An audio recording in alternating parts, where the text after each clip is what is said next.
দেখেন ভাই, এই যে মালটা নিমু কেমনে নিমু? আমরা 1 কেজি পেঁয়াজ যদি 90 টাকা দিয়ে কিনা নেই হেনতন, তাহলে আমার বেচতে হবে কয় টাকা? হ্যালো এভরিওয়ান, সবাই কেমন আছেন? আশা করি অবশ্যই ভালো। চলে আসলাম জান্নাত ট্রেডার্স বিসমিল্লাহ কৃষি মার্কেট। মোবাইল দিয়ে কি করতেছেন? ভিডিও করতেছেন? হ্যাঁ ভাই, ভিডিও করতেছে। আপনি কি ভাই?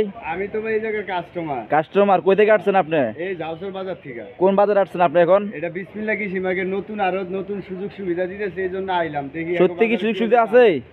দেখি এখন আইসি, যখন মালের দাম জিজ্ঞেস করলে বুঝতে পারুন। কি নেওয়ার জন্য? আপনার দোকান কি? মূলত আপনার দোকান কি? আমার দোকানে আলু, পেঁয়াজ, আদা, রসুন খুচরা বিক্রি করেন না? কোন জায়গায় বসেন? এই জাউসর বাজার। জাওয়াতের বাজার সামনে। তো কি নেওয়ার জন্য আসছেন আজকে? আজকে দেখি আমি মাল নেই, আলু, পেঁয়াজ চারোটাই নেই। আচ্ছা আচ্ছা, আমি দেখতেছি। কি মনে হচ্ছে? ভাই, কি মনে হচ্ছে ভাই? দাম বাড়ছে না কম? দেখি একটু দামটা জিজ্ঞেস করি। আর পেঁয়াজ কত করে বেচতেছে? পেঁয়াজ 90 টাকা। এটার কারণটা কি ভাই? এটার কারণটা বৃষ্টি বাদল গিরস্তা পেঁয়াজ আনে না, এজন্য দাম বেড়ে গেছে। না না, আমগো দেখেন ভাই, এই যে মালটা নিমু কেমনে নিমু? আমরা 1 কেজি পেঁয়াজ যদি 90 টাকা দিয়ে কিনা নেই হেনতন, তাহলে আমার বেচতে হবে কয় টাকা? 100 টাকা। কারণ কি? এটা ভিতরে 2 কেজি পচা যাইবো, ভাত যাইবো, শুকলা যাইবো, এটা যাইবো, আমার পলি খরচ আছে, পাল্লার খরচ আছে, দোকানে ভাড়া দিয়া, তাহলে 100 টাকা কেজি পেঁয়াজ বেচতে হবে। এটার মানেটা কি? ভাই এটা তো আগের পেঁয়াজ ভাই, অনেক আগের পেঁয়াজ। আগের হোক আর পরের হোক, হ্যাঁ, আমগো বাংলাদেশের জিনিস তো আর বাহিরে যাইতেছে কেন? না, বাংলাদেশে আছে। বাংলাদেশের পেঁয়াজের দাম যদি 90 টাকা, এই যে দেখেন আলু, আলু চাই 52 টাকা কেজি। 52 টাকা কেজি আলু, কারণটা কি? এই দেশের পণ্য, এই দেশের দাম এত বাড়তি কারণটা কি? এটা কি এই আপনার মেশিনে বানাই না যে কস্টিং খরচ বেশি হইতেছে?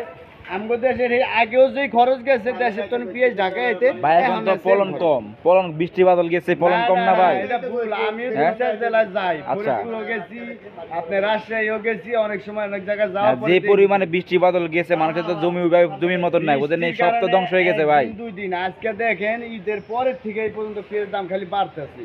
হয়তো আপনি প্রথম যখন কাঁচা পেঁয়াজ ওঠে 40 টাকা 35 টাকা কিনি পেঁয়াজ, হ্যাঁ, সেই পেঁয়াজটা নিলে 50 টাকা পর্যন্ত হইতে পারে দাম বাইরে। তা আপনি কি বলতে চাচ্ছেন মূলত, যে এটাতে হাত কার কার হাত থাকতে পারে? এইটা অবশ্যই একটা গ্রামের হাটের ভিতর সিন্ডিকেট হয়, আচ্ছা, না হলে এই মালের দাম এত বাড়তে হওয়ার কোনো কারণ দেখতেছি না আমি। তো সেটা সমাধান কি চাচ্ছেন কি আসলে? সমাধান এটা আমাদের বাণিজ্য মন্ত্রী হচ্ছে একটাই দাবি, যে সে ঢাকা শহর না দেখা সে গ্রাম অঞ্চলের হাটগুলাতে সিন্ডিকেট গুলা কিভাবে বন্ধ করা যায় সেটা চেষ্টা করুক। কারণ দেখেন, এই মালটা যদি আমি এখন 100 টাকা কেজি, একটা রিক্সা চালক 100 টাকা কেজি 1 কেজি পেঁয়াজ কিনা খাইবো, এটা কি সম্ভব? না ভাই, এটা কোনো মতে সম্ভব না। 1 কেজি আলু কিনতে গেলে 60 টাকা লাগে। এইটার কারণটা কি? হ্যাঁ, এই বুঝতে যে পারছি। চাল আর রসুন কই ইম্পোর্ট করা মালের দাম দি বাড়ে না, এই মালের দাম দি কমে গেছে। এটা কিনছি ঈদের সময় 200 টাকা, এখন কিনে নেই 155 টাকা করে। 155 টাকা না? হ্যাঁ, তাহলে আমার দেশি পণ্যের দাম কারণটা কি বাড়বো? এটা তো আচ্ছা, মানে যেহেতু পাইতেছি না। বাণিজ্য মন্ত্রীকে শেয়ার করলেন বা তাকে উদ্দেশ্য করে হ্যাঁ। বললেন, উনি অবশ্যই দেখবে। তো বিক্রেতা যিনি আছেন ভাই, আপনার কাছে কি মনে হচ্ছে, দাম কি মানে কমে যাচ্ছে না বাড়তেছে? ভাই যে বললো কাস্টমার হিসাবে। কমতেছে না, দখল তো বাড়তাছে। বাড়তেছে, এই যে দেখছেন। আচ্ছা, বাড়তেছে না? তো আপনি কি সমাধান চান দিন শেষে? আমি সমাজে আমার দেশের জনগণের জন্য দামটা কমুক। কমুক না?